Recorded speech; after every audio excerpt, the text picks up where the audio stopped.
Arratsaldeon eta eskerrik asko etortzeagatik. Eta batez ere arratsalde hotz hontan. La verdad que hay mucho mérito que con la tarde tan desapacible que hace, pues sigáis insistiendo y persistiendo. Esto nos da ánimo para seguir adelante y da sentido a nuestro trabajo. Antes de dar paso al invitado de esta tarde, una nota o algunas notas de interés. Lo primero, anunciaros que la próxima actividad, la correspondiente al mes de diciembre, tendrá lugar el 11 de diciembre, que es jueves, y será a las 7 de la tarde, porque el ponente es Miquel Ramos, que es un analista político que creo que es valenciano, pero vive en Madrid. Acaba de ser papá y no se quiere perder la paternidad y quiere repartir con su compañera las tareas de cuidado del bebé. Así que va a hacer el viaje de ida y vuelta en el día. Entonces nos pidió por favor que adelantáramos y en lugar de a las 7:30, como viene siendo habitual, haremos la actividad a las 7 de la tarde para salir un poco antes y salir corriendo. Yo creo que los ponentes de la Escuela de Ciudadanía siempre van con prisa. Unos llegan tarde y otros se van pronto. Bueno, pues 11 de diciembre la próxima actividad. Y luego agradecer a Joaquín Sevilla la amabilidad que ha tenido de aceptar gustosamente venir a este foro sin saber lo que era.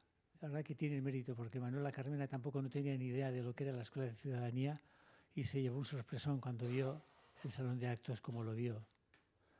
Pues Joaquín, tienes una buena masa crítica.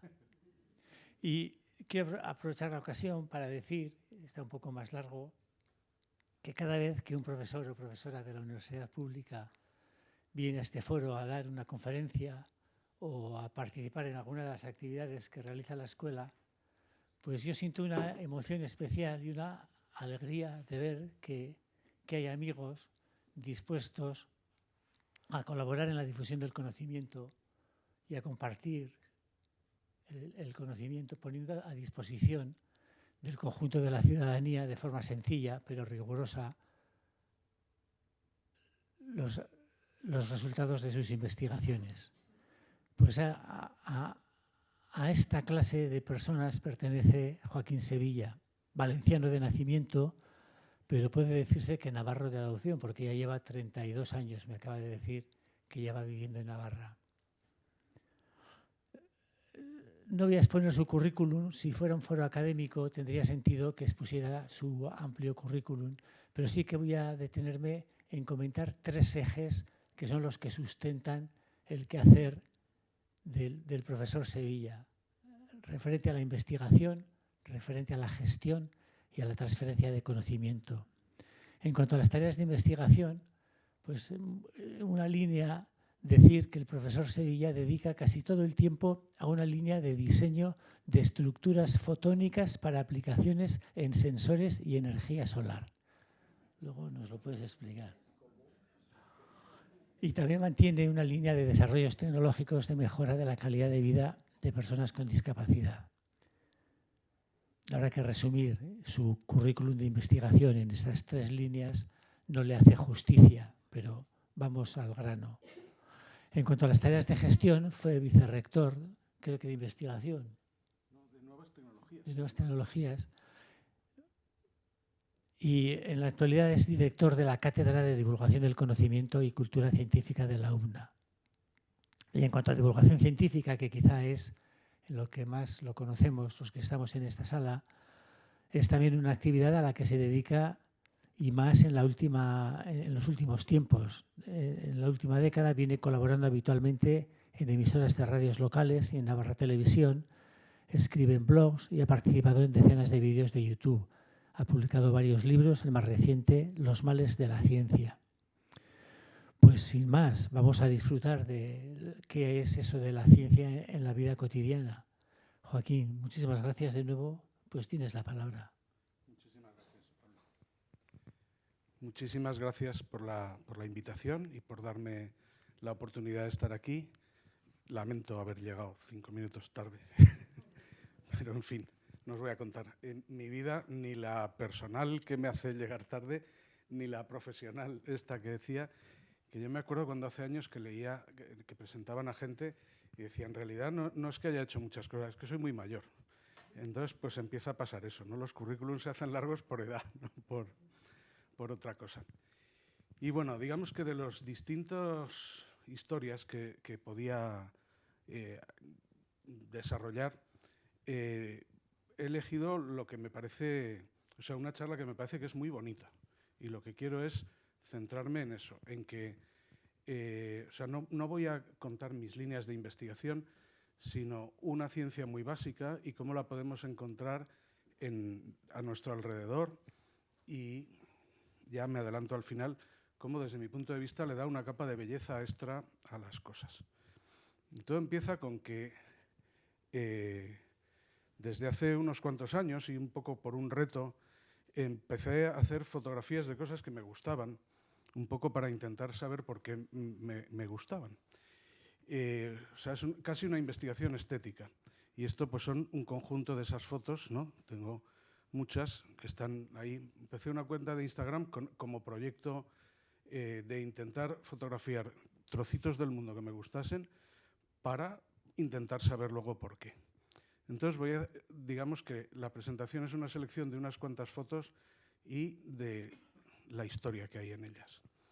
Y quizá la que tengo más trabajada, porque como veréis da bastante juego, es esa foto de una mañana de verano a primeros de agosto del año 2020, con la pandemia, que lo que se ve es la sombra de una mano que sale de la sombra de la casa sobre un suelo como de terraza. Y ese era en agosto, ahí en la comarca de Sayago, en Zamora, hace un calor del demonio, y después de dormir en una casa rural, pasando un calor tremendo, pues ya no podía más y me salí a leer ahí en un taburete, y tenía ahí la mano tonta, la otra sujetaba el libro, y me hizo gracia, y entonces intenté no mover la mano y dejar el libro y cambiarlo por el teléfono y hacer esa foto. Y luego mirándola, ¿y a mí esto por qué me ha gustado? Entonces os cuento algunas cosas que se ven ahí. No sé si se ve muy bien en la pantalla, o igual mejor apagar la luz. Sí, mucho mejor, creo. Bueno, pues ahí, en ese trocito, vale, sí, así estás más tranquilo. Y yo incluso me voy a levantar un poco, porque si os fijáis, en este trocito de la foto, las sombras en diferentes trocitos tienen diferente espesor, por decir así. Están más o menos difuminadas. Y es que el borde de las sombras que hace el sol, pues no siempre son igual de nítidas.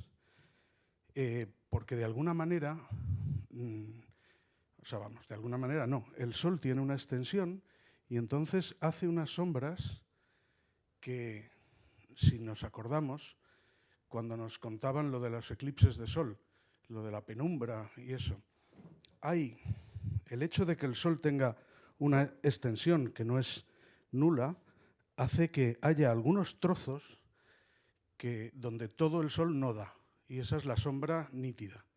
Luego hay otros trozos donde el sol da completamente, pero hay una zona intermedia donde una parte del sol sí da y otra no da. Y entonces esa es esa zona difusa que vemos donde la sombra está como desdibujada. Si la luz nos la hiciera un objeto puntual, pues tendríamos o sombra o sol, pero nada entre medias. Pero como hay el sol tiene una determinada extensión, pues hay sitios donde no da nada y donde da todo. Estas son fotos de diferentes fuentes de luz y diferentes situaciones. Entonces se puede ver, este es un tenedor justo en un restaurante, en una terraza.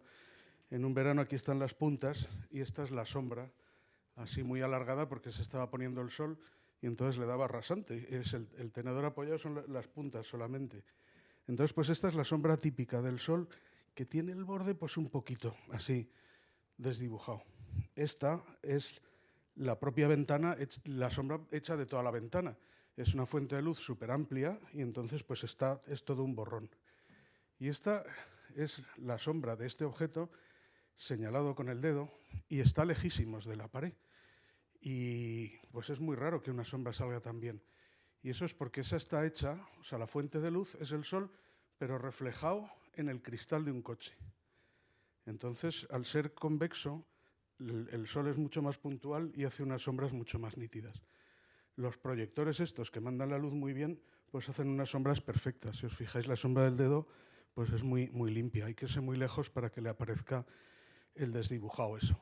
Entonces, lo primero que veía en la foto era esas diferentes sombras. Pero una segunda cosa es que la fila de baldosines y la sombra pues no estaban alineadas. Si os fijáis, la línea de los baldosines es esta roja y la de la sombra está azul. Y entonces pensé, me voy a esperar un poco a ver si cuando el sol avance se pone de otra manera y se alinean, porque eso pues queda como mal, ¿no? Si uno tiene TOC, muy mal. Es como muy insoportable. Pero luego me quedé pensando, dije, es que esto no va a cambiar. Fijaros que cuando tienes un poste, a lo largo del día su sombra sí que va barriendo un arco, ¿verdad? Pues sale el sol por el este, entonces la sombra está en el otro lado, se va levantando el sol y va girándose, o sea, la sombra de un palo sí que va a lo largo del día moviéndose, alargándose, acortándose. Pero si ahora pensamos dos postes paralelos, como si fueran los largueros de una portería, pues se estiran de la misma manera. Y el larguero de la portería pues va de punta a punta y sí que se irá cambiando de sitio, pero siempre está paralelo, siempre está en la misma posición. La sombra del tejado, ¿no? del final de la casa no iba a cambiar su ángulo a lo largo de todo el día. Se iría alejando, acercando, yendo para un lado, para el otro, pero iba a mantener siempre ese ángulo. O sea que ahí no puede ser, o sea, esperes lo que esperes, nunca se van a alinear. El problema es que el que puso los baldosines no los puso bien. Bien, entre comillas, no los puso alineados con la sombra que tenía que ser, ¿no? Bueno, tenía esta imagen como para mostrar esa idea, ¿no? O sea, el sol se va moviendo dependiendo del día del año, de esa forma. Entonces, pues si ahí ponemos una portería, pues eso, cada uno de los largueros irá, dependiendo del día y de la hora, tendrá su sombra en un sitio correspondiente y el larguero siempre va a estar paralelo a esa posición en un sitio u otro, dependiendo de dónde esté el sol en ese momento. Tampoco vamos a entrar en todos los detalles de los caminos del sol y demás. Pero seguro que en el momento de ver esa foto no la hice por esas cosas de las sombras ni del alineamiento con los baldosines. Lo que llamaba la atención, puede ser más o menos gracioso o cursi, según se mire, pero bueno, en cualquier caso lo que me llamó la atención seguro fue la sombra de la mano. Y es que cuando la miras así, esa sombra, o sea, esa posición de esa mano transmite languidez, o al menos es lo que se me ocurre a mí la palabra. Entonces, cuando estaba haciendo este análisis de por qué me gusta y qué encuentro ahí, pues puse en el Google languidez, en el Google Imágenes, y entonces, pues efectivamente, de las primeras que me salieron en la primera página, pues salían esas dos, donde hay manos efectivamente con ese punto de languidez. La de la izquierda, pues una foto de una persona cansada, la de la derecha un cuadro muy interesante que busqué de quién era. Es de un pintor que se llama Ramón Casas, de finales del 19, principio del 20, y se llama Tras la fiesta. Bueno, pues ya nos da una idea de la razón de la languidez. Y hay otros cuadros de Ramón Casas donde se ve que este hombre tenía mucho interés por pintar las manos, muy bien, con mucho cuidado. Y ya puestos a mirar cuadros, me recordaba también a la mano del cuadro La muerte de Marat, pues que también le han asesinado y mientras escribía y se ha quedado con la mano, así también muy lánguida. Os recuerdo que esto era el verano de 2020, justo cuando nos podíamos mover después del confinamiento, y no sé si recordáis que una cosa que se puso de moda entonces era lo de imitar cuadros. O sea, la gente que se ponía, y justo yo había visto en la tele pues, que varias personas en la bañera se habían hecho fotos imitando justo el cuadro este de la muerte de Marat. Entonces me hizo gracia y digo, voy a ver si encuentro. Y descubrí que imitar la muerte de Marat es todo un género. Hay blogs enteros dedicados a imitación, o sea, imitaciones reales, ¿no? O sea, a ponerse en la misma pose como todas estas que veis aquí, incluso con los clics de Famóvil, ¿no? Hay uno. Pero bueno, me desvío por otros sitios de la cultura. Sea la sombra, la mano del cuadro de Casals o la de Marat, en todos los casos, sea porque estás durmiendo, lánguido o recién muerto, tienen algo en común. O sea, las manos tienen ahí, y esto, la mirada científica tiene que hacer pensar. Si tienen algo en común es que algo hay. Y ese algo que hay tiene que ver con la anatomía. O sea, vamos a darnos una vuelta. Esto, para que se grabe, tengo que tenerlo, pero a mí me gusta gesticular, entonces me cuesta. No sé si soy capaz de plantarlo. Hay un cosito, ¿no?, de estos para colgárselo. A ver si me da bien. Esta cosita debe servir para colgar. Sí, porque estos mismos tenemos en la uni.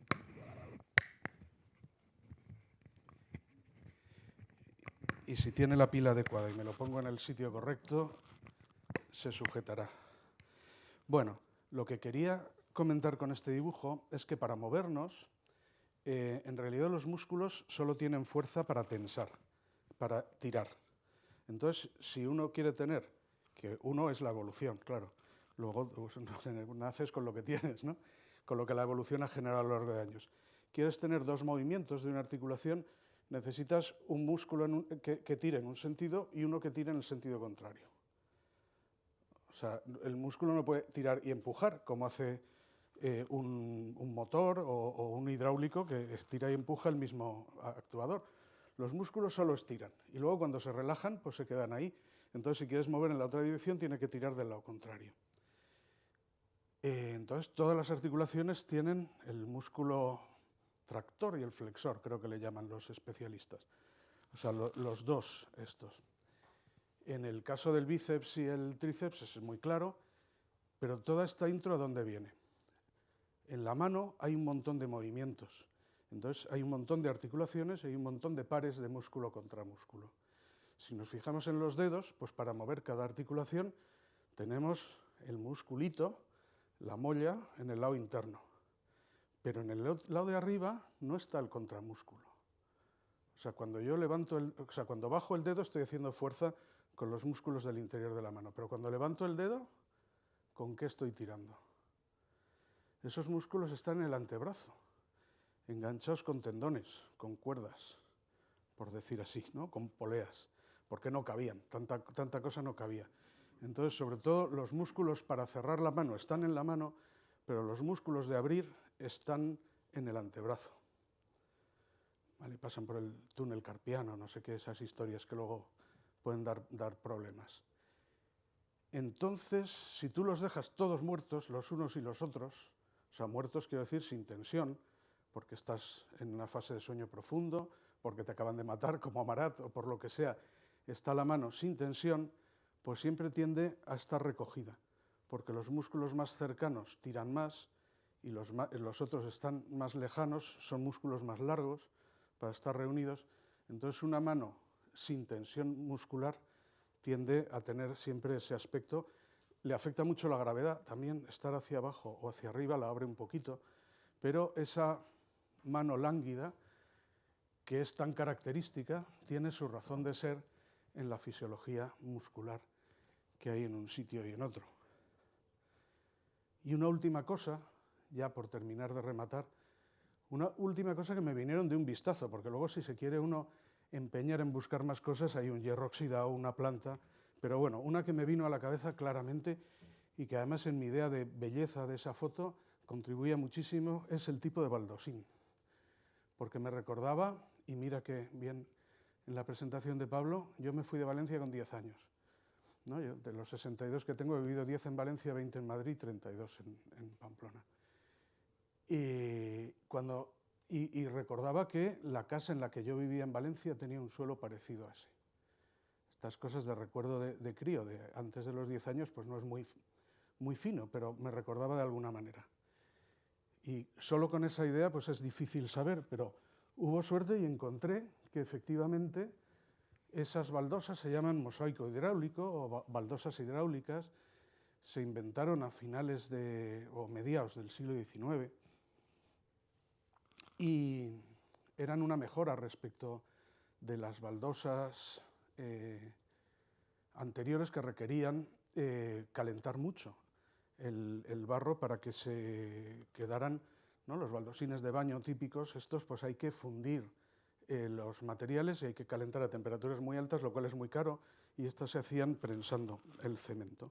Por eso se llama hidráulica, pues cuando hicieron prensas hidráulicas, prensando la tierra, ¿no? El barro, y además pues poniendo entonces diferentes colorines a la hora de poner las tierras estas, el cemento, y por presión pues quedan de esa manera. Entonces esa técnica resultaba más barato y pues digamos que el solao de un montón de edificios en los primeros, pues empezando a principios del siglo, pero vamos, hasta los años 60 era el pavimento típico de las construcciones. Y además los más habituales de 20 por 20, como el de este sitio, como el de mi casa de Valencia, que sí que recuerdo la dirección y eso, porque quedaba, ¿no? Queda en la memoria familiar. Entonces, aunque no tengo la prueba exacta de cómo era el suelo aquel, pero por la edad de construcción y por la época, pues cuadra muchísimo. Total, que con una foto tonta llevamos ya 20 minutos y hemos hecho un pequeño repaso de óptica, astronomía, fisiología y tecnología de las baldosas. Y que cualquiera podía pensar que en esa foto había, y como os digo, sin rascar mucho, que se puede, o sea, si te empeñas, puedes rascar más. Eso solo así como de un vistazo, ¿no? Entonces, bueno, por eso me gusta empezar por esa foto, porque dices, fíjate, y todas esas cosas, o sea, al ver esos detalles, ni le quita ni le pone a que el momento estético de verla te guste o no. Porque, como os he dicho, te puede gustar o te puede resultar cursi, lo de la manita o no sé qué. O sea, que al final no acabas descubriendo qué es lo que hay detrás de que una cosa te guste o no. Pero, desde luego, ese conocimiento pues hace que lo mires, ¿no?, de una manera más profunda. Pero voy a seguir con fotos. Una sombra. Yo vivo en Mutilva, una casita, y en verano da el sol y poníamos una lona de estas para que te tape el sol, y el sitio donde estaba atado a la pared, pues un día hacía esa sombra y me hizo mucha gracia esa sombra, simplemente por cómo está. Y bueno, pues aquí lo que hay es una cuerda de esas tipo de tender que va hacia acá, está enganchada aquí a la lona, a la vela, y el trocito que sobra pues cae, y cuando uno lo ve de frente pues parece que cae prácticamente vertical, pero cuando miras la sombra se ven dos cosas. La cuerda que es tensa, que se va hacia allá, que es la sombra de esta cuerda, que se ve perfectamente lo que decíamos antes, que a medida que nos alejamos de la pantalla va siendo más difusa, ¿vale? El borde de la sombra va siendo cuanto más lejos más grande, como pasaba por eso que, ¿no?, de la penumbra y todo este asunto. Y en cambio, de este trozo que parecía que estaba recto, fijaros, bueno, aquí está el gancho donde está, ¿no?, enganchadas el nudo de las cuerdas, y el trozo que cae hace una curva, incluso que se vuelve hacia arriba. Y todas esas, es una cuerda de plástico de esas de tender, todas esas formas que tiene se ven porque está la sombra, porque si no es por la sombra no lo ves. De hecho, tengo unas cuantas fotos de situaciones donde se ve el frente y el perfil. La sombra nos da otro punto de vista del mismo objeto. Esta parece una foto de esas de presidiario, del frente y el perfil, pero no tienes ni que hacer las dos fotos. El frente te lo da la vista y el perfil te lo da la sombra. Y bueno, lo mismo con las otras, la una que ya había contado, no me enrollo. Esta me gusta mucho porque es un hilito blanco que se cayó en el sofá de gris y casi no se ve el hilo, se ve mucho más su sombra. Pero gracias a la sombra pues puedes encontrarlo, porque hay sitios donde ni se ve el hilo, pero la sombra sí. Entonces el caso es que entre lo uno y el otro te dan un extra de información. Es una cosa, si nos fijamos, las sombras nos dan otro punto de vista, igual que en el dibujo técnico. O sea, al final, cuando se quiere representar en 2 dimensiones un objeto de 3, lo que se hace es dibujar, ¿no?, estas cosas que nos contaban en el dibujo técnico. Cómo se ve desde la izquierda, desde la derecha, desde arriba, desde abajo, y las diferentes vistas nos reconstruyen la tridimensionalidad. De la misma forma, la visión directa más sus sombras nos contribuyen mucho a la generación de la tridimensionalidad. En realidad no solo la sombra esta del sol directa, que es la más llamativa para hacer fotos, los sombreados de la cara o de lo que sea, qué partes están iluminadas y cuál en sombra, es una parte importante de lo que nos ayuda a construir la tridimensionalidad, porque la tridimensionalidad la genera el cerebro. Toda la visión, aunque sea estereoscópica, o sea, aunque sea con 2 ojos, es siempre plana. La profundidad la generamos en el cerebro. Otra curiosidad de esta foto es que cuando estaba preparando la primera edición de esta charla, que os estoy repitiendo aquí, estaba sentado en ese mismo jardín, viendo el mismo sitio, y entonces miré y no tenía el mismo aspecto.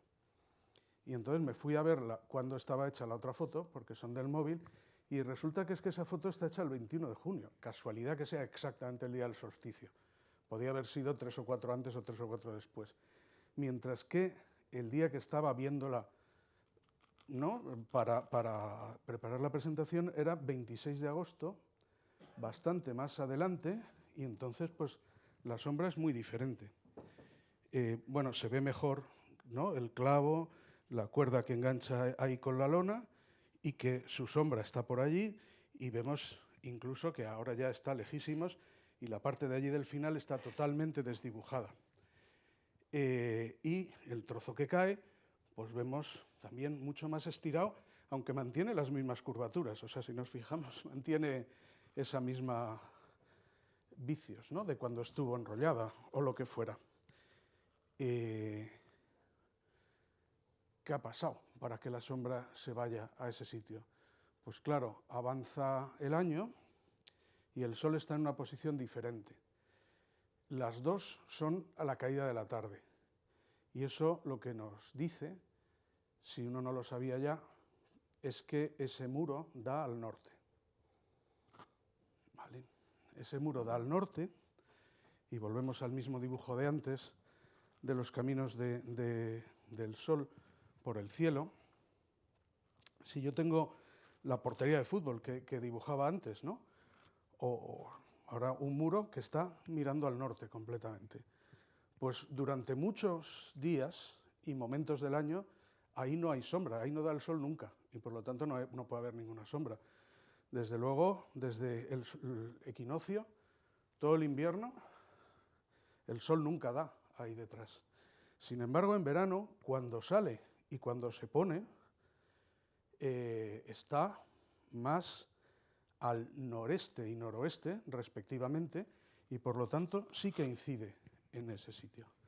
A la caída de la tarde, hacia el oeste, pues el día del solsticio está bastante avanzado y genera esa sombra, ¿vale?, la cuerda está colgando aquí, relativamente frontal, no totalmente, pero bueno, con ese ángulo. En cambio ya, el 20 de agosto, muy avanzado, ya el verano está, ¿no?, el sol está ya por este camino, y a la caída de la tarde también está ya mucho más rasante hacia el norte, y por eso la sombra está mucho más lejos.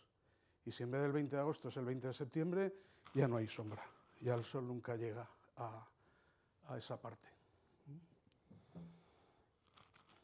Es curioso esto de los caminos del Sol, me encontré esta foto por ahí, porque claro, este que está dibujado aquí es el típico de donde vivimos nosotros, que el ángulo más o menos es el de la latitud, entonces pues tenemos ese ángulo, pero si estuviéramos exactamente en el Polo Norte, lo que haría el Sol el 21 de junio es dar una vuelta alrededor del horizonte sin ponerse ni hacer ninguna mención a acercarse al suelo.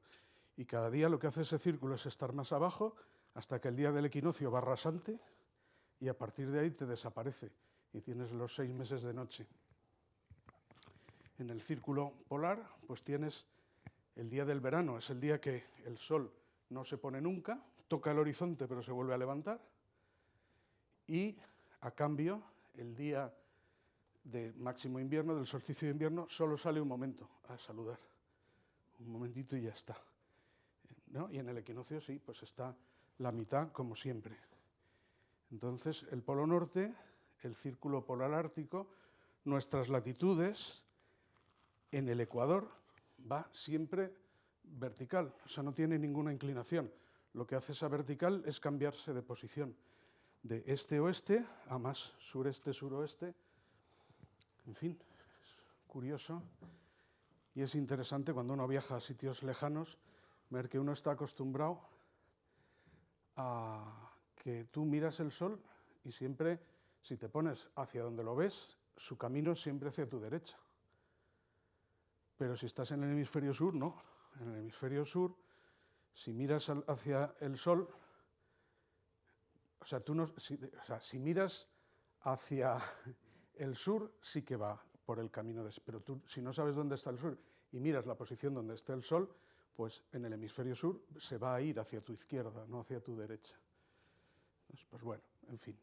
Pero estamos tan acostumbrados de verlo siempre que no te haces a la idea de que eso pueda pasar.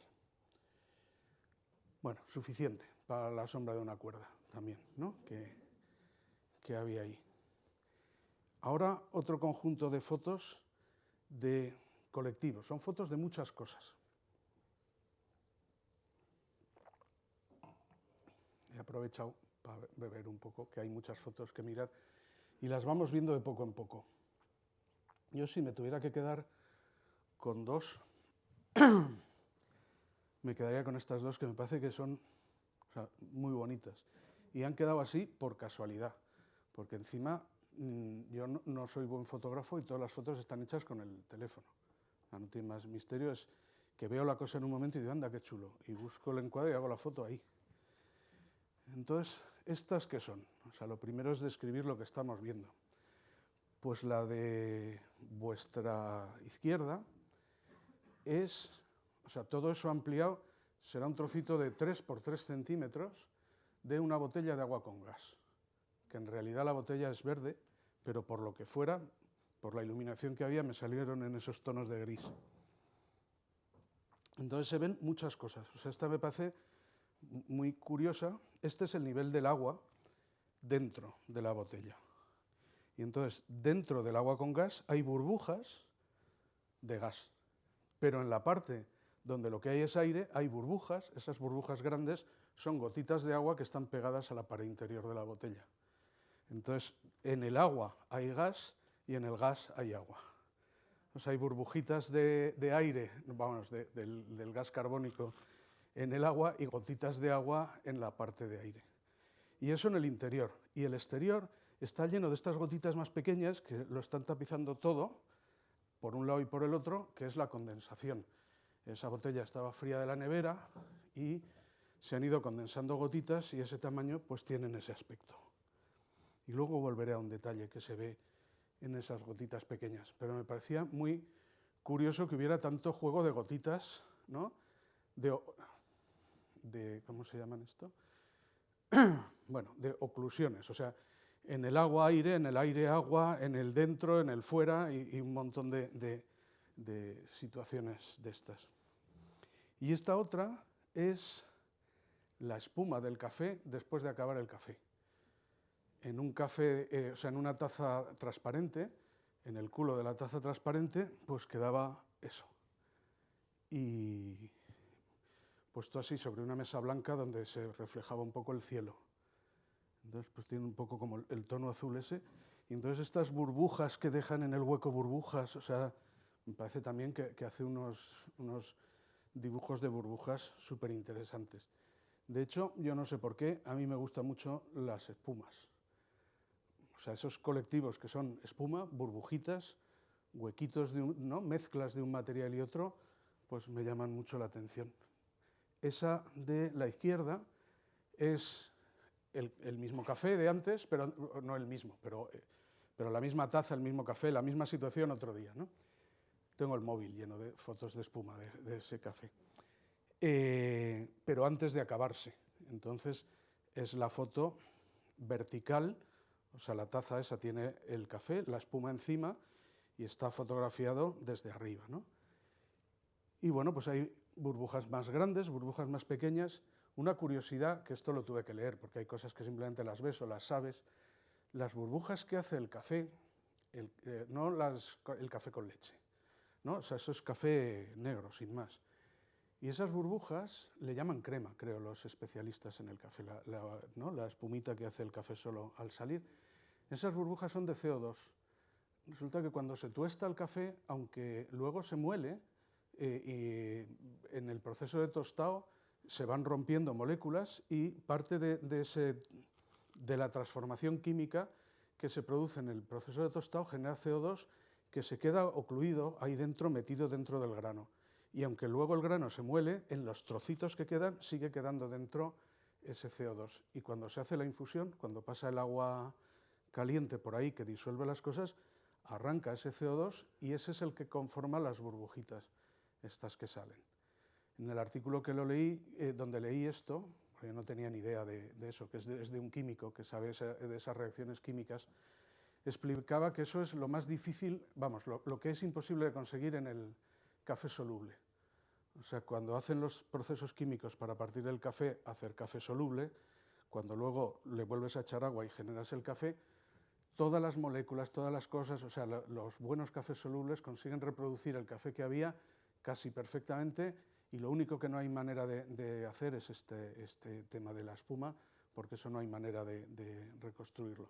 Entonces decía, cualquier café soluble que genere espuma, esa espuma viene por otros mecanismos artificiales. O sea, hay maneras químicas de hacer espumillas también, pero vamos, que no es la genuina del café, sino una reproducción para producirlo. La espuma de la derecha, en cambio, bueno, lo pone ahí, es de cerveza, o sea, no es de café, sino de cerveza, y en vez de ser horizontal, como os decía, ¿no? La del café fotografiada desde arriba, es en un vaso vertical y está fotografiada de lado. Y eso se nota porque ha escurrido. Las burbujas más grandes se van para arriba porque en realidad las burbujas lo que son es aire. Y entonces lo blanco, que es la cerveza que queda pegada a la pared, pues por gravedad va cayendo hacia abajo, entonces abajo apenas hay burbujas y va habiendo más a medida que vamos para arriba. Entonces, pues ver que las burbujas también, ¿no? Que las espumas, si hay una fuerza, como en este caso la gravedad, también tienen su dinámica y selecciona las burbujas por tamaño, pues me parecía curioso, ¿no? Llamativo. Y en esta manía mía de mirar las espumas o los rinconcitos estos, me encontré un día en la última casa en la que vivió mi padre, en Majadahonda, en Madrid, en el poyo de la ventana. Esto es en la terraza, un poyo de la ventana de estos de piedra artificial, donde pues hay unos líquenes. Y esto es un café, solo, también con su crema esa ahí arriba. Y entonces resulta que las burbujitas y manchitas del café y las de la piedra esa, pues son de una similitud que a mí me llamó muchísimo la atención. Me parece fascinante. Y entonces resulta que, claro, los procesos físicos que hacen que sean círculos, tanto las unas como las otras, y en este caso los tamaños y los colores, aunque no tienen nada que ver, pero claro, hay razones físicas detrás de que muchas cosas tiendan a ser esferas o círculos. Y entonces, pues bueno, da la casualidad de que en ese sitio pues tenían además tamaños equivalentes y aparece esa similitud, ¿no? Otros objetos colectivos que dan ese aspecto tan bonito, ¿no? Y aprovechando que aquí hablaba de los líquenes estos, o sea, esas manchas que aparecen en la piedra son líquenes, son organismos vivos que empiezan a colonizar ese entorno, ¿no? Pues líquenes crecen sobre distintos materiales, sobre la pintura de hierros oxidados, sobre madera y clavos. Esto es una puerta de madera con los clavos en un sitio muy húmedo donde tiene un montón de mohos y líquenes. Y esto es acero cortén, esto es por donde la catedral, ahí en la muralla, esa barandilla de acero, cortén de hierro oxidado, pues en un sitio tiene estos líquenes, que esos naranjas y amarillos, me parece que son muy chulos. Algunas de estas imágenes de líquenes estos parecen cuadros de Jackson Pollock, ¿no? de enredos de esos. Y una cosa que se ve en un montón de árboles son esos dos líquenes, uno más amarillento y uno más ceniciento, ¿no? De un gris color ceniza, y como estas fotos, pues como digo, las cuelgo por ahí en redes, por lo menos en Instagram seguro están todas, pero algunas en otro sitio, me contestó una profesora gallega de Ciencias Naturales, me decía, fíjate qué curioso, Santoria y Parmelia, que siempre van juntas. Yo no tenía ni idea de que esos líquenes se llamaban Santoria y Parmelia, pero luego ya te dan la pista, las buscas y dices, pues mira, efectivamente, son súper comunes. Desde luego en el campus de la UBNA todos los árboles, prácticamente todos, tienen esos líquenes cubriendo el tronco. Y ahí lo que me llamó la atención es que, dices, van en parejas y vemos ahí las dos, ¿no? Como un mapa de un país y el otro, el país de la Santoria y el país de la Parmelia. Y claro, los líquenes en el tronco de un árbol te dan una sensación de tranquilidad, de paz, pero claro, eso es a nuestra velocidad temporal. Si viviéramos, ¿no? Si pudiéramos ver un time lapse, como le llaman ahora, si pudiéramos ver 20 años de vida del tronco del árbol, si hubiéramos puesto una cámara ahí durante 20 años y ahora pasáramos a cámara rápida y los 20 años los condensáramos en 1 minuto o en 2 minutos, ¿qué veríamos? Pues veríamos una guerra, una batalla.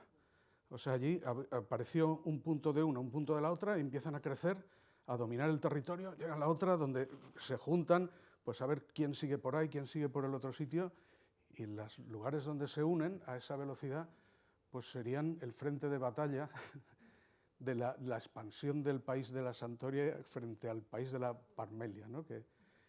Y yo me empecé a imaginar esto como esa batalla. Entonces ya ahora cuando voy de la UBNA a Mutilva por todo el paseo ese con todos los árboles, voy viendo, anda, mira, aquí están en una fase avanzada, aquí todavía no se han llegado a pelear, aquí llevan siglos con las fronteras. Y bueno, pues esta tontería de pensar que las mismas cosas vistas en tiempos diferentes tienen un aspecto muy distinto.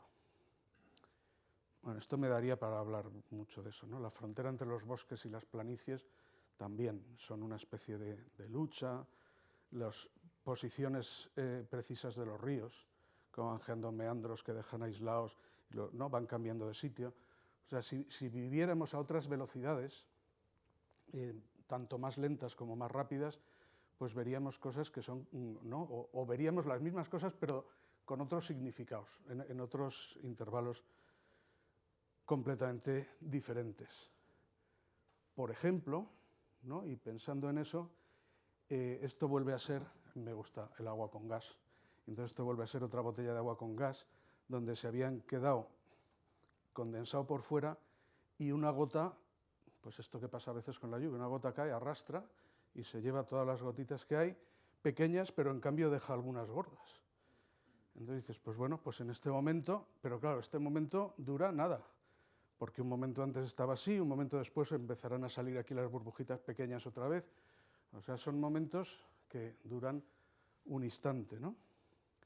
Como esto también. Esto es la tapa de una olla en la que se está haciendo menestra. ¿Vale? Ahora que os lo he dicho, a que podéis ver la pella, la zanahoria. Antes de decirlo no ves nada, pero una vez que lo sabes ya ves, ¿no? Perfectamente las cosas. Y cuando pones la tapa de cristal, es una tapa de cristal, ¿no? de un puchero de esos, transparente, pues de momento está limpia, pero claro, el vapor empieza a condensarse y cuando miras, pues está como esté. Pero si te entretienes, cuando ya te vuelves friki de estas cosas y estás 5 minutos mirando, 5 minutos enteros mirando, pues ves que empiezan a aparecer gotitas muy pequeñas, que se hacen más grandes, que se juntan, y en un momento dado pues tienen este esmerilado, donde ya son grandes, ya no ves las gotas separadas, sino es todo como una película de agua que tiene, de hecho esas gotas van a empezar a caer enseguida hacia adentro. O sea, primero aparecen pequeñas, luego se van juntando, luego se hace ese mar y ya de ahí empiezan a gotear hacia adentro. Entonces, pues cuando miras normalmente paras un instante, pero en realidad es todo un proceso, ¿no?, que tiene toda una dinámica. De hecho, si os habéis parado alguna vez a mirar una nube, cuando hay muchos, ¿no?, borreguitos de estos, si las sigues durante 1 minuto, es que cambia drásticamente. O sea, de hecho, las nubes no son nada. Pero bueno, esto me llevaría también a otro sitio. Hemos visto estas 4, me quedan aquellas 2 de arriba, creo que sí, van a salir aquí en grande, que estos son migas de pan en un mantel. O sea, de nuevo, es que las diferencias de tamaño son enormes. Esta foto de la derecha, pues igual tiene, la realidad sería 1,5 centímetros por 1,5 centímetros o algo así, y la otra, como se ve una farola, pues sí que se ve que es otra dimensión. Pero en las 2 se ven cositas que tienen una determinada distribución. En este caso son las migas de pan y en ese caso hojas en otoño. Estas migas de pan están las grandes aquí y aquí las pequeñas y las intermedias, y yo sé exactamente por qué hay esa distribución de tamaños, porque eso es así, porque pasé el dedo por el pan y lo rompí y lo arrastré así, por hacer el tonto. Y entonces vi la distribución y me hizo gracia y le hice la foto. Pero es el arrastre con el dedo el que genera la distribución de tamaños. Y allí, no sé si veis que hay como 3 zonas. La de arriba muy densa, la de abajo, que es en los baldosines muy pocas, y una zona intermedia que tiene ni muchas ni pocas, ¿no? O tal. Y dices, bueno, pues también ahí se ve una distribución, y esa no la he hecho yo con el dedo, algo la habrá hecho, seguramente el viento, ¿no? Bueno, podría ser que caen así, pero no, en realidad esos árboles, ¿no?, que se ve aquí el tronco. Esta es la foto de lo que se ve desde mi ventana en la UBNA. El tronco esos árboles son esféricos y no tienen esa distribución en franjas. O sea, si estuvieran al pie del árbol sería un circulito, ¿no? Así, no eso. Entonces el que está en franjas es que el viento las ha movido así y las ha acumulado de una manera que si yo no os doy el truco es imposible, casi imposible de saber, o estaríamos mucho rato. Y la cosa es que hay una rampa. O sea, visto desde arriba no se ve, pero el césped tiene una parte plana arriba y una cuesta abajo hacia el cemento del final. Entonces, en la parte embaldosada, las hojas se pegan muy poco y el viento las arrastra y deja pocas. En la parte de arriba del césped plano, las hojas rozan mucho y entonces el aire no las mueve y se acumulan. Y en la parte de cuesta, pues se agarran menos y entonces el aire las mueve más y por eso hay una densidad un poco distinta. Cosa que depende también de que, porque ya una vez que vi esto, yo ahora en otoño miro la ventana todos los días, a ver cómo está. Y de este otoño tengo una foto que está al revés. La franja donde están las hojas en su mayoría es en la zona en cuesta y hay menos en la zona plana. Por cómo haya venido el viento, la lluvia o lo que sea, estaba al revés. En una futura edición de la charla te voy a poner las 2 comparadas y esto. No sé si recordáis en la foto esa que decía que en la del agua con gas, que me había dejado una cosa por comentar, que la termina de hacer para mi gusto preciosa.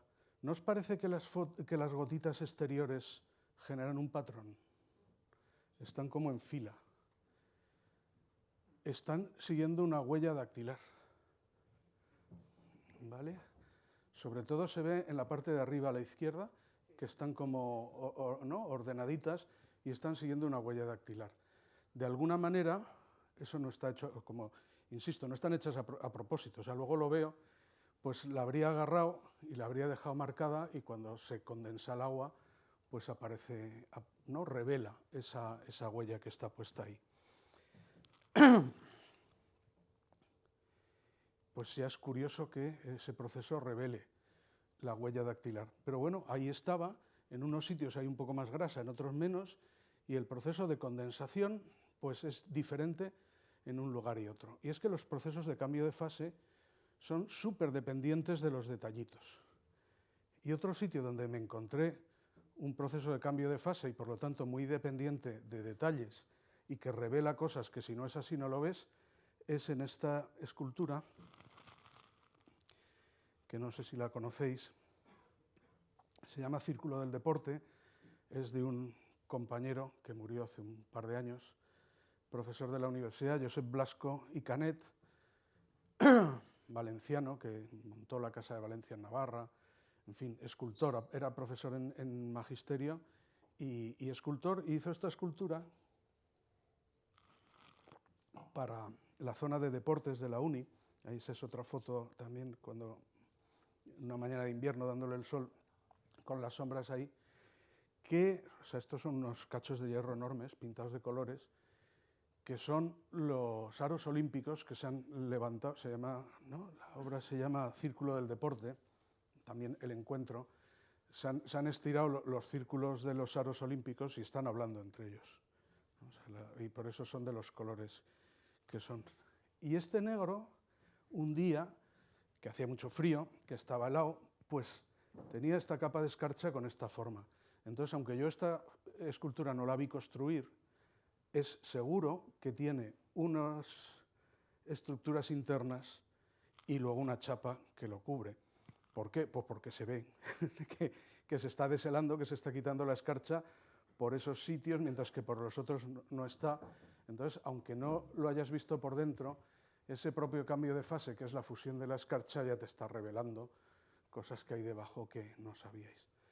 O sea, que no podías saber. Si habéis visto también alguna nevada, cuando empieza a caer, pues primero cuaja en las tapas de las alcantarillas, o sea, también el cuajado es diferencial de unos sitios u otros, y a veces hay un sitio y dices, ¿y aquí por qué no cuaja? Pues porque hay algo debajo, pues justo una tubería o algo así que calienta un poco. O sea, estas situaciones de cambio de fase son súper dependientes de esos detalles y te permiten ver cosas que si no es porque está pasando eso, no verías. De hecho, las huellas dactilares utilizan este tipo de procedimientos para verlas. El procedimiento más sencillo es el del polvo de grafito, darle ahí con una, ¿no? Como una cosa de estas de maquillarse con polvo de grafito, porque si queda grasa se queda pegado donde hay grasa y donde no. Pero otros mecanismos tienen que ver con eso, con la condensación. Si recordáis en Grissom, ¿no? en el CSI, cuelgan las muestras en una cosita, en una cámara y ponen como un vapor, porque es esa condensación la que revela eso y lo deja ahí. Última foto y voy a la despedida, que es una lágrima.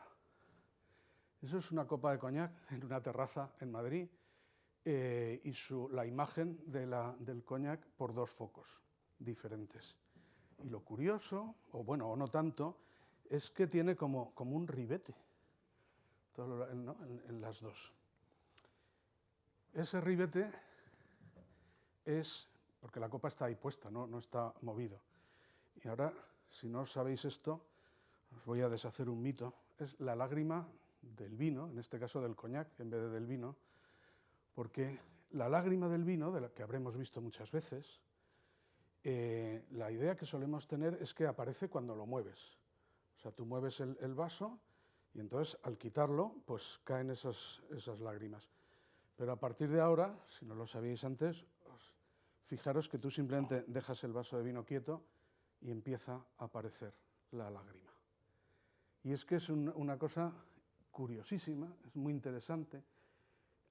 Esto se ha estudiado relativamente, el estudio científico de esto es relativamente reciente.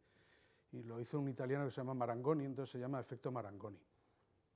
Y el asunto es que en el borde donde el líquido, el vino o el coñac tiene que ser un líquido alcohólico. Porque para que ocurra esto es la mezcla, lo importante es que hay una mezcla de alcohol y agua. Da igual que luego las cosas que hacen que eso sea vino, coñac o lo que sea, que es realmente lo que nos gusta, eso es lo de menos para la física, ¿no? Lo importante para este proceso es que es una mezcla de alcohol y agua, entonces en la pared, cuando el líquido llega ahí, se forma el menisco, ¿no? Se inclina ahí un poquito, por estas cosas de la tensión superficial, la adherencia, ¿no? Si os fijáis siempre está un poquito así doblado hacia arriba. Entonces en ese sitio donde hay poquito líquido, justo, se evapora más el alcohol que el agua. Entonces al quedar una concentración progresivamente más concentrada en agua, eso hace que la tensión superficial sea un poquito más alta, entonces a medida que se va evaporando va tirando de esa unión para arriba y se va concentrando más en agua. Entonces llega a un sitio suficientemente alto donde ya no puede tirar más, se ha gastado el alcohol y entonces por gravedad cae. Y entonces se forman esas celdas que por un sitio va subiendo y cae por otro. Entonces aparece una gota permanente. Entonces, mira, esto es buenísimo para acabar una charla y decir, vámonos de prácticas, ¿no? Pero vamos, la próxima vez os pongáis un vino, podéis ver que simplemente dejándolo te fijas y esta es otra de estas cosas, como la cazuela, como tantas cosas, que ahora te pones y te puedes pasar 5 minutos mirando un vino, y además quietico, cuanto menos se mueva mejor, para ver que no es el movimiento, sino que es ese propio efecto de la condensación. Esto hay un vídeo por ahí donde se ve muy bien. Para estudiarlo bien lo hacían en unas copas de estas de martini, que son rectas para tener un ángulo fijo y entonces aunque se vaya gastando, ¿no? Para estudiar bien las cosas. Lo curioso es que, claro, si pones una tapa, se evapora el alcohol y entonces llega un momento que la zona se llena de alcohol y no hay evaporación, y entonces no hay efecto Marangoni. Y en el momento que levantas la tapa, se va el vapor que hay y entonces empieza a formarse.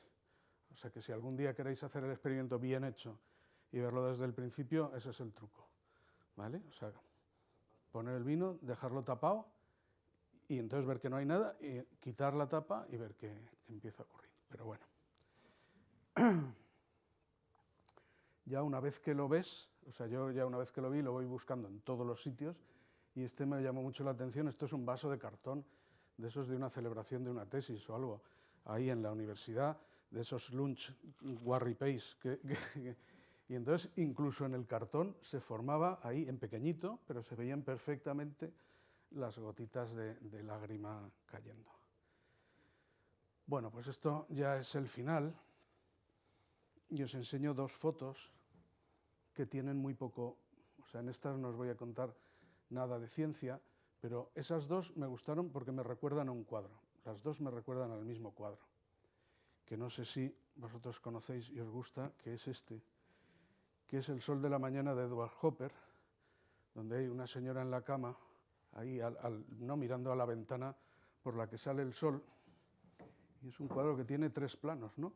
Un plano azul, un plano naranja y un plano blanco, y una figura en medio a la que le da el sol. Entonces, aquí hay un plano azul, un plano blanco y un plano naranja, y aquí falta la señora. Pero los planos, de hecho, cuando la puse dice Hopper sin señora. Y al revés, ahí la señora es la botella, y hay 2 planos, aunque no sean y me falta el tercero, pero bueno, me recordaba mucho la escena, ¿no? Eso. Entonces, pues bueno, si lo miras los 2, en este dándole la vuelta, pues quizá porque ese naranja es muy parecido a este, me lo recordaba. El triedro aquí es diferente, porque está el naranja abajo y el blanco arriba, pero bueno, aunque no sean, desde luego recuerda. Pues ya estoy en los 5, o sea, me he pasado de 1:30, me faltan 2 minutos para los 5 que he llegado tarde, ¿no? Para hacer los 60. Conclusión. Pues la conclusión es una frase que yo la recuerdo de una canción del rock sinfónico que oía de joven, estas cosas, y que yo pensaba que debía ser una frase de algún filósofo o algo, que dice en inglés, sé lo que me gusta y me gusta lo que sé. Es como un círculo vicioso. Como me gustaba tanto esa frase, busqué la historia de la canción y todo el asunto, y usan la frase en el sentido contrario de lo que a mí me ha querido significar siempre. Y es que si a ti te gusta algo, pues entonces te gusta saber más sobre eso. Y cuanto más profundizas, más te gusta. Y cuanto más te gusta, más profundizas. Y eso es lo que hace que haya...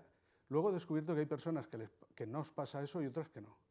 Pero bueno, eso es lo que hace que haya especialistas en maquetas de trenes.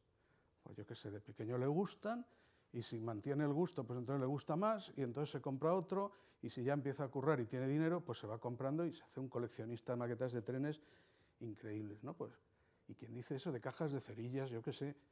O sea, hay gente que tiene un expertise, ¿no? Un conocimiento experto de cosas increíbles, que uno puede pensar increíblemente absurdas, porque eso no ha sido una profesión, pero bueno, le ha gustado eso, y entonces como le gusta se especializa, como se especializa le gusta más, y ese círculo vicioso, o virtuoso, prefiero pensar que es virtuoso, le das vueltas hasta el infinito. Y eso es un poco lo que hay detrás de todo este conocimiento y toda esa estética, ¿no? Las cosas me gustan, entonces como me lo sé, y además le añado referentes comunes, porque si os fijáis, han aparecido varios cuadros en toda la charla, ¿no? Porque a mí me gusta el arte, la historia del arte, y entonces se me mezcla las cosas que ya me gustan, las que me recuerdan, ¿no? Algún referente con las cosas que me sé, entonces eso hace que lo quiera saber mejor, y entonces lo encuentro más veces, y ya me estudio el efecto Marangoni, y entonces ya lo voy buscando, y entonces dices, vaya, pues si esto con tan poco alcohol sale, pues a partir de cuánto tiene que ser. Pues me sorprende que a veces incluso va cuesta arriba, o sea, donde la copa ya está así, si puede subir o no, pues te empiezas a plantear preguntas, y entonces, pues si con suficiente tiempo, pues acabas siendo un experto en estupideces. Si queremos verlo de esa manera, un alelao de bobadas, ¿no? Que se queda parado mirando la tapa de la olla o el vino o las hojas por la ventana, pero a mí me parece todo lo contrario, que eso es verle una capa de belleza extra al mundo, que me sirve para contradecir, y esto es ya el final, a los poetas románticos, en concreto, yo tengo este como ejemplo, pero hay varios más que sostenían lo mismo. Este es John Keats, que es un poeta romántico que estaba cabreadísimo con Newton porque le había, pone literalmente, destejido el arco iris, and waved the rainbow. Decía que la filosofía con su fría escuadra y cartabón, o sea, y esto, aunque no pone Newton, era me cago en tu padre Newton, ¿no? Con su escuadra y cartabón, donde se acerca, arruina toda la belleza. O sea, lo que decía es que una vez que ya sabemos que el arco iris se forma porque la luz del sol se rompen las gotas y tal, pues que le había destejido el arco iris, o sea, le había quitado la belleza. Y yo estoy totalmente en desacuerdo con el señor Keats. Yo creo que saber que cada uno vemos un arco iris diferente, porque todo depende de las gotitas que te están mandando tu ojo, en fin, se puede hacer toda una charla sobre la ciencia del arco iris que a mí me parece que le da tanta poesía como el disfrute puramente plástico de mirarlo sin más, que ese extra de conocimiento no se lo quita, yo creo que no se lo quita. Y con esta conclusión final de que la ciencia bien entendida le da una capa de belleza extra a la naturaleza, pues termino mi presentación y espero que os haya entretenido. Muchas gracias.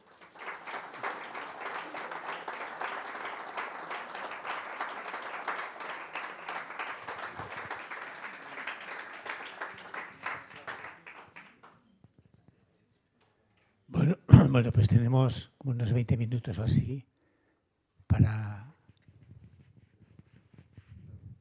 dar respuesta a nuestra imaginación. Yo, si nadie te pregunta, bueno, lo primero, se me ha olvidado comentar que la charla del 11 de diciembre la da Miquel Ramos, eso sí que he dicho, pero no he dicho el título. El título es Discurso del odio y desinformación, el asalto de la extrema derecha al sentido común. Es una charla un poco... Una de las líneas de investigación que mantienes es la de desarrollos tecnológicos de mejora de la calidad de vida de personas con discapacidad a través de unos sensores. ¿Puedes explicar un poco? Desarrollos tecnológicos de mejora de la calidad de vida de personas con discapacidad. A ver, esto... Bueno, esto me da para otra charla entera, ¿no? Pero bueno, Cuando el equipo rectoral del que yo formé parte, del 2000 al 2004, no, del 99 al 2004, o sea que hace ya 20 años que salimos de allí, nos quedamos convencidos de que formábamos un buen equipo y que queríamos seguir reuniéndonos y trabajando en común. Y montamos una ONG en favor de poner el conocimiento, que es lo que hace bien la universidad, al servicio de cuestiones sociales. ¿Vale? Se llamaba, es la única asociación que he visto nacer, florecer, languidecer, y la hemos cerrado, o sea, formalmente. Porque mira que se inscriben asociaciones en el registro y pocas se cierran, aunque no languidezcan y se mueran. Y estuvimos durante 10 años pues, muy activos y había pues, varias líneas de investigación. Y en aquel equipo estaba Reyes Berruezo, no sé si os sonará, que ha tenido también mucha relación, porque ella tenía un hermano con discapacidad, ha tenido mucha relación con el mundo de la discapacidad. Entonces, a través de aquello se nos ocurrió, o sea, que empiezo por la motivación, ¿no? Para que veáis, empezar con actividades de poner ingeniería al servicio de personas con discapacidad para ver qué les podía hacer falta. Entonces, pues fundamentalmente, o sea, donde más trabajamos fue con Tasubinsa, con personas con discapacidad intelectual. Entonces, hablábamos con los técnicos de ellos a ver qué tipo de trabajos hacían y si se podía añadir alguna cuestión para mejorarles el trabajo. Y por poner, y estuvimos, si os fijáis, esto es antes de que entrara Bolonia, o sea, cuando en la universidad, en vez de grados, eran todavía licenciaturas o ingenierías. Los ingenieros tenían que hacer su proyecto final de carrera, ahora se llama trabajo fin de grado, y no es exactamente lo mismo, porque aquello era más largo, y entonces empezamos a dirigir proyectos final de carrera donde se desarrollaban cosas para las personas con discapacidad. Y se dirigió más de 30. Quiero decir que si os cuento, pues hay mogollón. Pero voy a poner un solo ejemplo. ¿Vale? Uno de los trabajos que hacían personas de Tasubinsa, personas con discapacidad intelectual, pues era una subcontrata de Volkswagen, donde resulta que en los últimos, o sea, la personalización de los coches de Volkswagen la hace un operario que tiene unos racks donde hay una bolsa de plástico que él la abre y esta le toca a este coche. Y entonces hay unos tapacubos, que hay varios modelos, una antena para la radio, que también hay varios modelos, en fin, diferentes cosas de la personalización de las que hay diferentes posibilidades y entonces pues cada coche le tocan unas concretas. Entonces esas bolsas retractiladas las preparan en otro sitio, personal de Tasubinsa, y entonces les llegaba una etiqueta, entonces tienen que coger una antena tipo no sé qué, un tapacubos tipo no sé cuántos. Y esto, pues para la discapacidad intelectual de estas personas, pues era muy costoso, solo lo podían hacer los más espabilados de entre ellos, necesitaban una supervisión a posteriori. Entonces, ¿qué hicimos? Pues estudiar esto, hacer una serie de pruebas a ver qué les gustaba más y en vez de los códigos que traían las etiquetas, pues los sustituimos por números. Porque entonces, pues de estas antenas, la antena 1, el no sé qué, la 7. Y pusimos un ordenador, de manera que en vez de leer la etiqueta, directamente el ordenador ya les daba la etiqueta y traducido los numeritos que tenían que coger. Y en las cajas con esas cosas pusimos también unos pulsadores inalámbricos, de manera que cuando cogían la antena tal, le daban al botón y entonces el ordenador ya sabía, pasaba al siguiente, y entonces era una ayuda técnica a ese proceso de ir cogiendo, ¿no? Picking industrial se llama eso, a ir cogiendo esas cosas para hacer el paquete retractilado y además verificar que no se equivocaban, porque el ordenador si no cogía bien, pues tal, y mejoró mucho, o sea, funcionó muy bien. Eso permitió que hicieran esas tareas más personas de las que eran capaces al principio y mejoró la productividad, redujo la tasa de errores, que ya no era muy alta, pero la bajó todavía más. Entonces, esto es uno de los mejores, claro, por eso me ha venido a la cabeza, porque además tanto el cliente como el resultado final como tal fue guay. Muchos acabaron en que lo que queríamos probar, pues al final no funcionaba o no salía. O sea, lo que tiene la investigación es que ¿no? Hacer cosas que no se han hecho antes es que a veces te salen y a veces no. Y eso es no hay que aceptarlo, es parte del trabajo. Entonces, pues bueno, este es un ejemplo de... O sea, os he contado la historia de por qué hacíamos estas cosas y un ejemplo de los 30, 35 que hicimos en esos años. Luego ya la vida te lleva por otros derroteros, pero como en ese tiempo has cogido experiencia, pues si te llamaban para alguna cosa, entonces he seguido manteniéndola, pero ya como goteo, ¿vale? O sea, durante 10, 15 años fue más continuado, y luego, pues digamos que ya no vamos a buscarlos, ¿no? Esa ONG ya no existe, ya... También, por cierto, tenía financiación de aquella historia del tú eliges, tú decides. Entonces había un poquito de dinero de la caja de entonces que financiaba esos interruptores y esas cosas y tal. Y bueno, pues aquello se acabó, y entonces ahora sí, de vez en cuando, como que queda en el recuerdo de algunas personas, pues si me llaman y me dicen que hay alguna cosa, porque al final coges experiencia en cosas de discapacidad, pues hacemos, ¿no? Pero ya cada vez menos. Yo estoy camino de la jubilación lentamente, y la parte de investigación más real pues es de la que es más fácil irse quitando, porque es muy engorrosa. Y en cambio esto de las charlas y de ir a la radio y tal es un gusto. Entonces eso será de lo último, de lo que me vaya jubilando. Es otra cosa divertida, que en la universidad te puedes jubilar por trozos, ¿no? por actividades. O sea, es un trabajo tan de hombre orquesta, que tiene tantas cositas, que puedes ir dejando algunas primero, otras tal, y eso. Y las charlas lo dejaré para lo último, que me lo paso muy bien. No sé si se ha notado. No sé si hay alguna pregunta más. Espera, después tengas... Una pregunta muy sencilla. En el efecto Marangoni, si es que lo he pronunciado bien, cuando se habla de que un vino tiene más lágrimas, se asocia más calidad, ¿pero realmente es eso o simplemente más cantidad de alcohol? Exacto. El tema de que la lágrima tiene que ver con la calidad del vino es una leyenda urbana. La lágrima tiene que ver exclusivamente con el contenido de alcohol. Y aprovechando ya que estás aquí... Bueno, hasta donde sé. Porque luego hay cosas, porque esto es todo muy sofisticado, a lo mejor no, ¿eh? O sea, a lo mejor hay algún extra, pero calidad, pero tendríamos que ver qué le llamamos calidad. O sea, seguramente un vino que tenga pozos, o sea, el que tenga algún tipo de sólido, cortará ese círculo, y seguramente hará que haya menos o más corta. Pero esto me lo estoy imaginando, esto no lo he leído en ningún sitio. Entonces, si por calidad entendemos bien filtrado, quizás sí le afecte. Pero calidad en el sentido de sabores, retrogustos, o sea, de estas cosas que hacen realmente a un vino bueno, eso me cuesta muchísimo creer que pueda afectarle al efecto Marangoni, porque eso físicamente está en proporciones ínfimas. Entonces, aunque es al final lo que le da realmente, lo que lo hace bueno de verdad, pero físicamente afecta tan poco que a mí me extrañaría que tenga nada que ver. Y si no hay otra pregunta, una cosa que se ha quedado en el aire y que me gustaría, en 4 palabras, me has dejado un poco intrigado con el tema del arco iris. ¿Por qué los distintos colores con un sol y unas gotas de humedad, por qué aparecen colores tan distintos? Una explicación breve. Sí, hombre.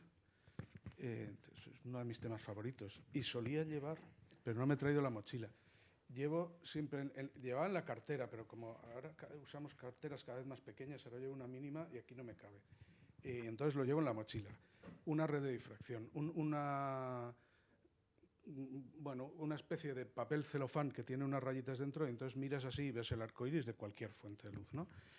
La luz está compuesta por colores. O sea, la luz que vemos blanca, toda la luz que hay aquí, en realidad está compuesta por diferentes colores que van todos en fila, van en la misma dirección. Entonces, como van todos juntos, tú no los ves separados. El rayo de luz que llega a tu ojo viene con todos amontonados, y entonces estimula las células, ¿no?, los conos y bastones del fondo del ojo por igual, y entonces tu percepción es integrada de todos a la vez, y entonces lo que ves es blanco.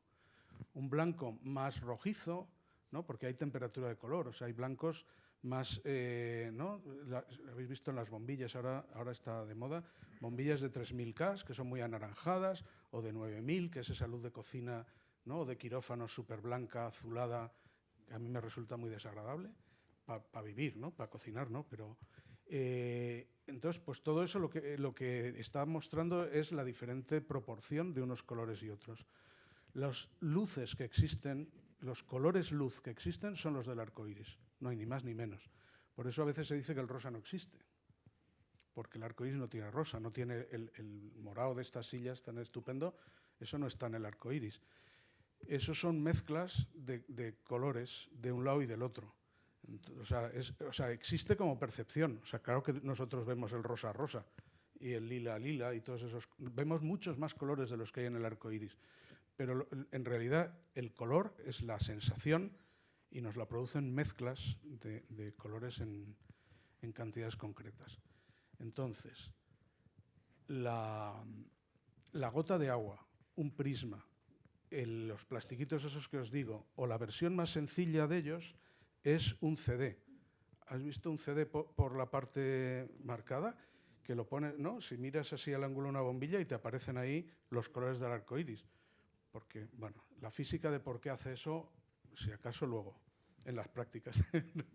Pero no, o sea, es más sofisticado. Pero estas cosas que tienen surcos separados de la longitud aproximada de las longitudes de onda de la luz, lo que hacen es romperla, ¿no? Mandar cada color a un sitio distinto. Y entonces pues ya los ves separados. Entonces, pues esto lo hacen también las gotas de agua. La velocidad de la luz de cada color en el interior de la gota de agua es diferente dependiendo del color, y entonces entra un rayo de luz blanca, rebota en el fondo y vuelve a salir hacia adelante, y en el camino se separan un poquito. Entonces, entre el rayo que va y los que vienen a tu ojo hay aproximadamente 42 grados y un poquito más o menos del azul al rojo. Entonces, como el ojo está en un sitio, tú estás viendo el azul en una gota, el rojo en otra, ¿no? O sea que en realidad cada gota te manda un color. Y entonces tú estás viendo el arco iris porque diferentes gotas, justo el ángulo que les pilla para llegar a tu ojo es el de ese color. Y como eso depende solo del ángulo, por eso ves un arco. Vale. No sé si al final igual me he enrollado de más, pero bueno, no sé si he aclarado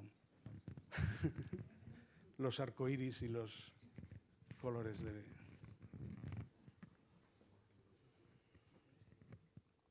Había 20 minutos, pero no hay que agotarlos, no hay que torturar a nadie, si os queréis.